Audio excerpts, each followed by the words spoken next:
Serendipity intended. My name is JJJan, and I'm so glad that you are here. It is time for another day in the Junk Journal January Challenge, which I am doing here in my Hobonichi Techo, which is my daily journal. So if we take a look at the prompt, we can see that today, day 12, is still frame, and I have a couple of magazine images that I've had in my stash for quite a while, and I'm going to use those to create my page.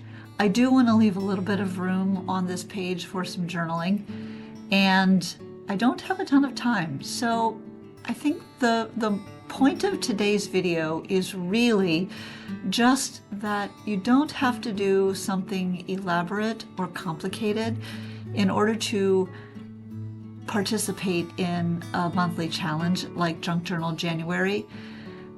Sometimes just a couple of bits and pieces put onto a page in a way that makes your heart happy is more than enough to have spent some time in your crafting space, creating something beautiful for yourself.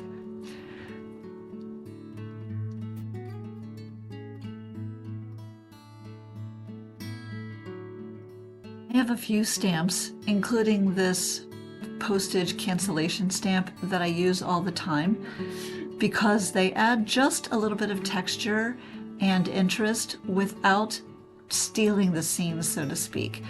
There was a quote on that page that was chopped off by the photo images, and I didn't want to look at half of the quote, so I used the stamp just to cover it up. Now, I've been finding that the glue stick doesn't work as well on my Hobonichi as it does on other papers, so I've been trying to avoid using it. However, in this instance, because I already had something adhered to part of the other side and I'd already journaled, I decided that it would be okay to go ahead and use that. And I also had this image, I think this was from a Daphne's Diary magazine, of a frame, and I thought it would be fun to use a second frame on the page since the prompt was still frame. And so I'm cutting this out, and then you'll see in a minute I'm going to cut out the center.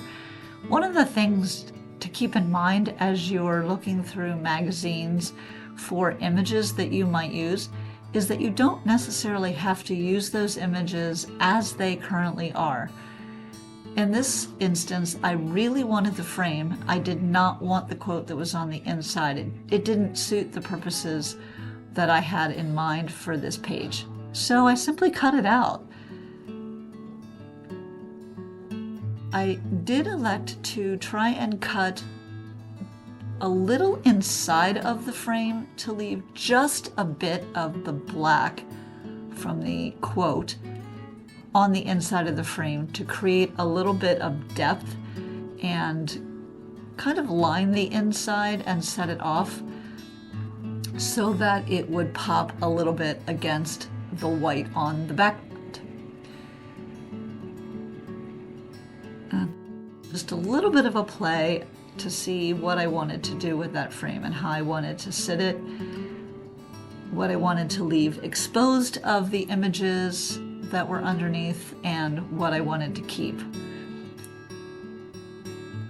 And decided that this composition was one that made me pretty happy.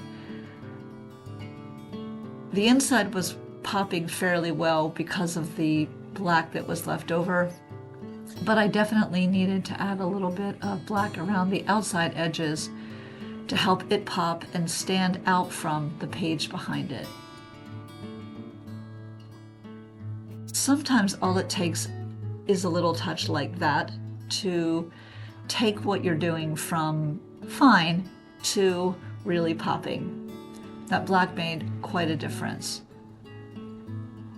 Now, because this page felt really flimsy and because the frame was fairly thin, I decided not to use my glue stick because it has a tendency to pull and I didn't want to tear the image. And as you'll see shortly, it was so sticky that when I attempted to pull my fingers off of it, I ended up tearing the image anyway. There you go.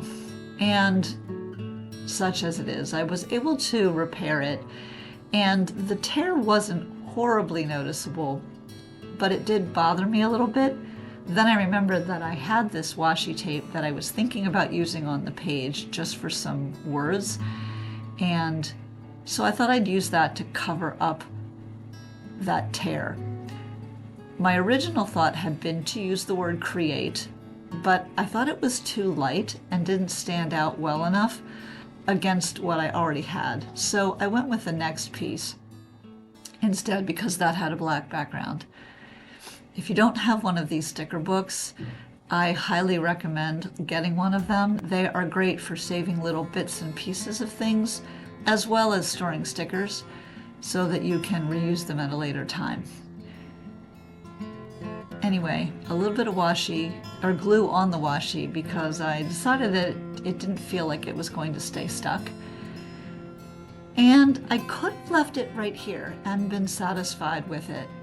I decided though that I would use my Micron to go over some of the detail lines that were in the photograph of the frame, just to draw out the texture of the frame a little bit and make it pop a tiny bit more. Plus, doing that makes it feel a little bit more like mine. It's got my mark making on it.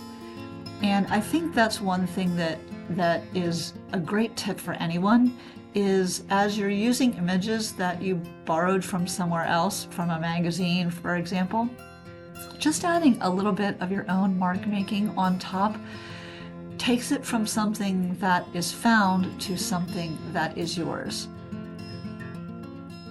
And that makes it just a little bit more personal.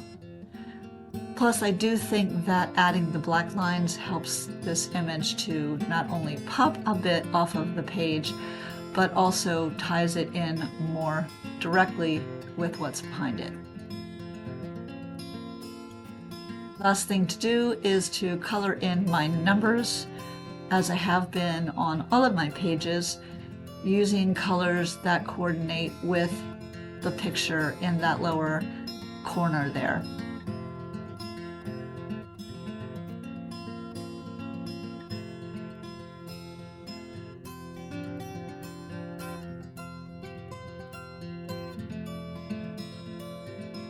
And that is pretty much it for my spread. I'm satisfied with the way this turned out, and it took me less than 10 minutes.